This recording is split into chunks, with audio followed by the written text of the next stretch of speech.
Let's just talk for a moment about the best kind of exercise. If you just stop talking about volume and intensity, but just talk about like the best kinds of exercise, because this friend of mine, Peter Schnorr, and Jacob Marat, he's a brilliant PhD from Denmark, from Copenhagen. Peter Schnorr founded the Copenhagen City Heart Study. This is 10,000 Danes that they enrolled 25 to 40 years ago, and focused kind of like the Framingham study was in America for diet and lifestyle. This was like the Framingham study for exercise.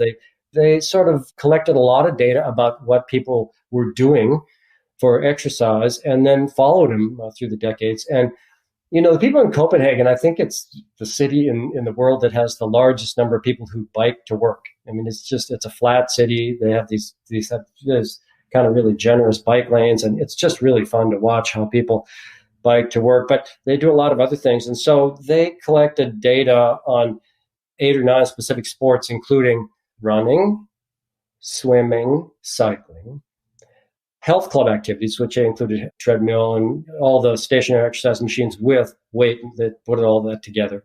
And then there was tennis, badminton, soccer, golf, I think were the ones. And so we sat down, we'd done some other analysis of this data showing that it was the moderate dose runners that did the best for longevity during the 4 decades long follow-up of that. But this was a different look at it. And so we said, what sport is best for conferring longevity? And so, they did all the multivariable analysis because, tennis players are different than maybe cyclists or whatever, but quantitated how much exercise per week. And maybe this data, but what do you think? I know it's just shocked me. I went over there to finally look at the data, and we were sitting around a coffee table one Sunday afternoon having a glass of wine and talking it over. And he sort of reveals this data to me, and I look at it, it's multivariable adjusted data. And I was really like speechless. I just thought, oh, what a waste. We spent all this time and this is nonsense. So what do you think came out as the least effective way for improving longevity compared to, say, sedentary population? I've read this, so I'll let you disclose both the best and the worst to people. Okay, so the worst was health club activities, and the best was tennis, followed closely by badminton, soccer, golf, and the middle 3 were like cycling, swimming, running. And that was like 3 to 4 years added life expectancy. Health club activities only 1.5 year life expectancy added. And those social sports, badminton, tennis, golf, I mean, it's easy to imagine soccer, but we're like 6 to 10 years added life expectancy, multivariable. And I just thought, well, it's not even sense publishing this. But then I started looking at it and thinking, wait, what if it's not so much about what hammers your body into peak fitness as well as what sort of reduces stress, makes you happy, is something you can do lifelong, and sort of fosters personal relationships? Because there's a lot of studies in recent decades, one by Julianne Holt Lundstedt, that said the single best predictor, better than smoking or diabetes or exercise or blood pressure, lipids, for conferring longevity was strong social support. Relationships are the key. And you kind of instinctively would understand that. But then I started thinking, well, particularly for us sort of like emotionally challenged gender, males, it's like we make friends at work, and we have our family, but lots of times we bond by playing. And when you think about the sports that were done playing were the ones that conferred best longevity, and they're also the ones that sort of promote more social activity. So I think we need to change our mind around about what best exercise is. Not about, if you're training for longevity, take it down a couple notches, but also make sure that you have some play in your life. We played as kids. We need to be playing as adults even more, because it's so important, not only for social bonding, for stress relief, for antidepressant. I mean, I just think it's so important.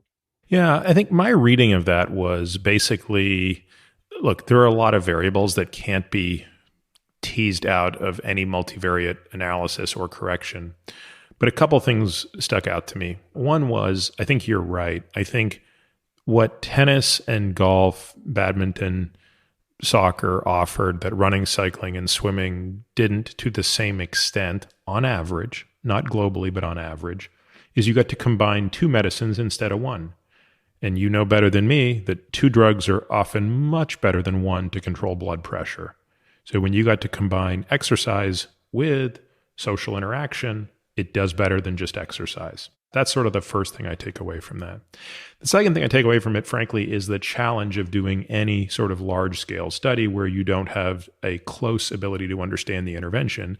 And I'm very fortunate that I have a gym at home, so I don't work out in gyms anymore. But from the days when I used to work out in gyms, I realized that if we were going to treat everybody in that gym as one cohort of everybody who goes to the quote health club, we would glean very little, because the difference between what people did in that gym is so enormous that the average of that borders on meaningless, just as the average of what any group of individuals does is effectively meaningless because there is no ability to control for it. So those are the two things that I took from that. Now, I do want to go back to kind of something you said, because I think there are going to be a lot of people who listen to this who are going to be exercising more than what you put forth. I think you said earlier something to the effect of, look, 15 miles a week of running is probably adequate. If running is something you enjoy doing, you probably don't need to be running more than 15 miles a week. Well, I'll tell you this right now, my wife runs a hell of a lot more than 15 miles per week. So here's my argument to her to run less. It's, and I use economic terms, called opportunity cost. It's like, look, Jill, I know you want to run 50 miles a week, and I know if you had all the time in the world, you'd run 50 miles a week.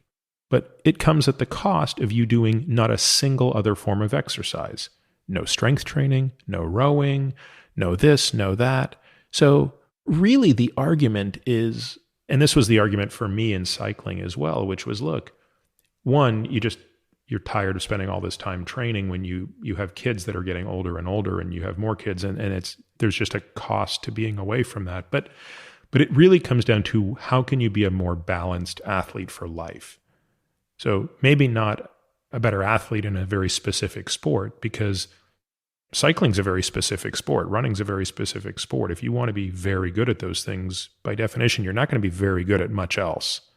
But life is a pretty complicated sport, and it requires strength, stability, aerobic fitness, and anaerobic fitness.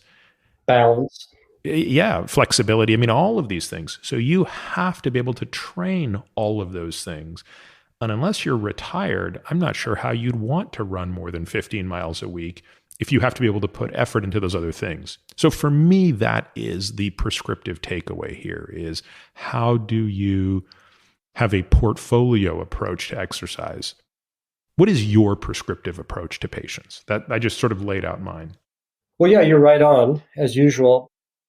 If you're spending a lot of time, say, running, I know a lot of patients who run or cycle like a lot. I mean, 30, 40, 50 miles a week of running, and, like an hour or two a day of cycling.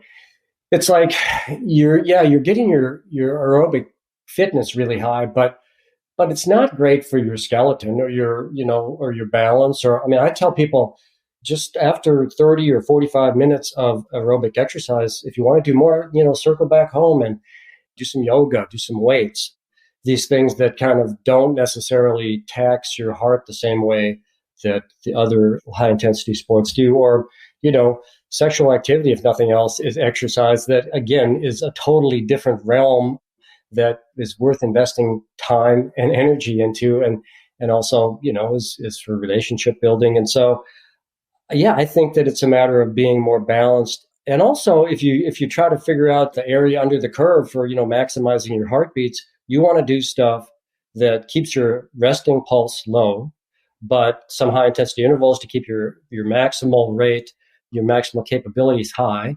That'll develop fitness quicker than anything, some high intensity interval training in a relatively short period of time. But it's the sort of thing that high volumes of really high intensity exercise is just not, I just don't think it's the ideal approach to fitness. There was a podcast I did with Inigo San Milan where we talked very specifically and in great detail about zone 2.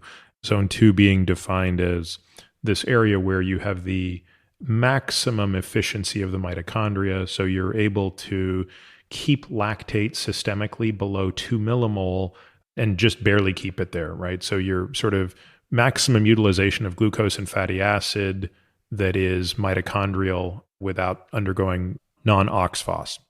For most people, that's a lower level of activity than they're used to. If you do popular classes, if you hop on a Peloton class or something, you're spending very little amount of time in that zone.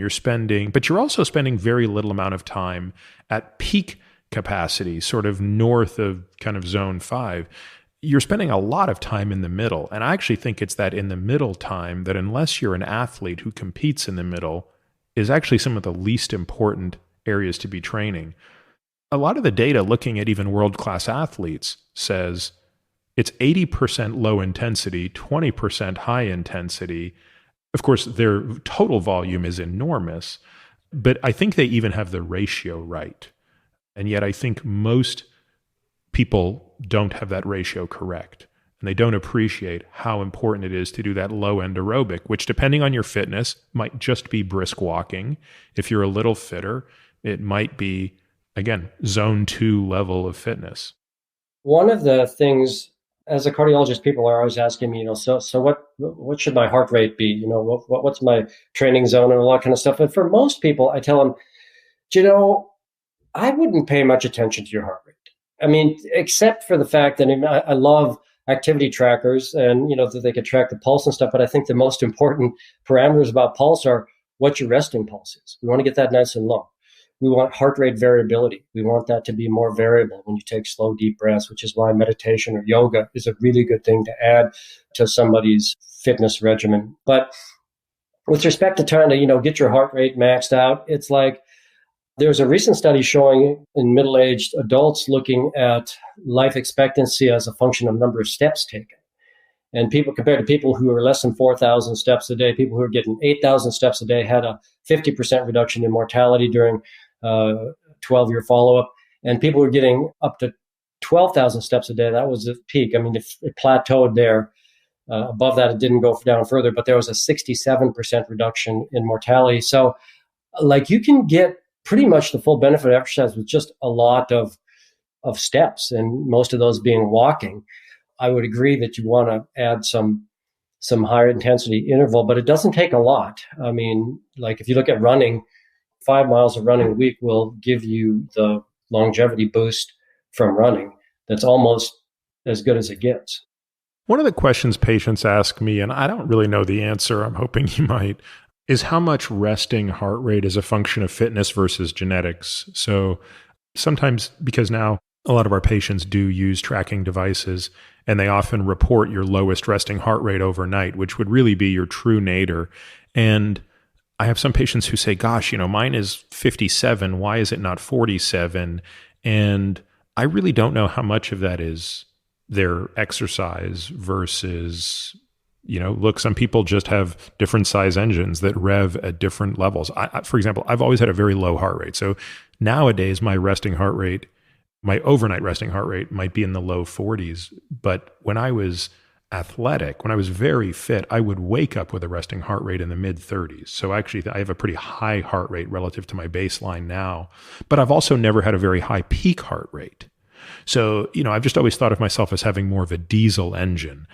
I have to believe that's somewhat genetic. So what is your view around resting heart rate, given that it is a metric people are becoming more and more aware of? So for one thing, females tend to have higher heart rates than males, even at equivalent fitness levels. And that being said, resting pulse is a much stronger predictor of mortality. Lower is better in that regard. Lower pulse, better longevity in males than in females. Males with a resting heart rate above 85 is not a good place to be. Some of it's genetic. And as people get, into advanced years, some of it's disease, Sick-Simons syndrome, where your pulse just slows down because, the engine's wearing out and they need a pacemaker. But most of the time, it's a function of, well, for instance, like alcohol. The more alcohol you drink, the higher your pulse will be, your resting pulse. Stress, sleep problems.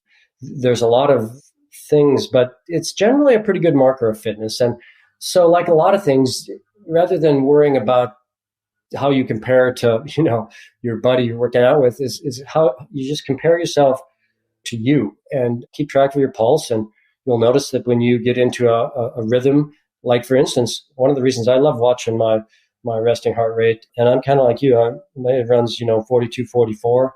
most nights. And if I get overtrained or underslept, I've been on call, been under more stress, been traveling too much, it'll start raising up to, 47, 48, 49. And if you pay close attention to it and use that as feedback, it's a really great way to tune your lifestyle to get into a cardioprotective zone. And it involves the right amount of exercise and the right amount of sleep and not too much alcohol and some, plenty of downtime and play and those sorts of things.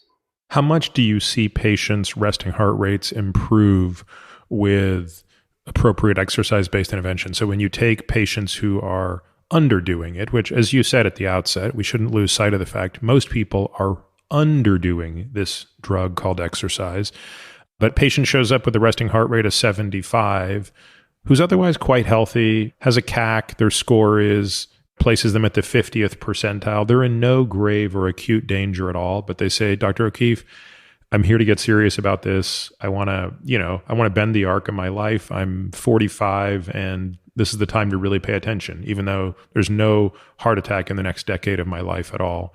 And you say, look, I want you to do X, Y, and Z. Is there an expectation that their resting heart rate is going to be 55 one day? 55 only if they get really serious about, say, losing 30 pounds and getting fit from unfit. But more typically, 5 or 10 beats per minute is not uncommon. And you're happy with that? That's a positive sign to you? Oh, absolutely. And of course, it goes along with their waistline coming down and their blood pressure coming down and their triglycerides lower and their A1C lower. So, these things tend to move in tandem when you kind of dial in your lifestyle and diet and exercise program to that sort of ideal zone. Well, let's pivot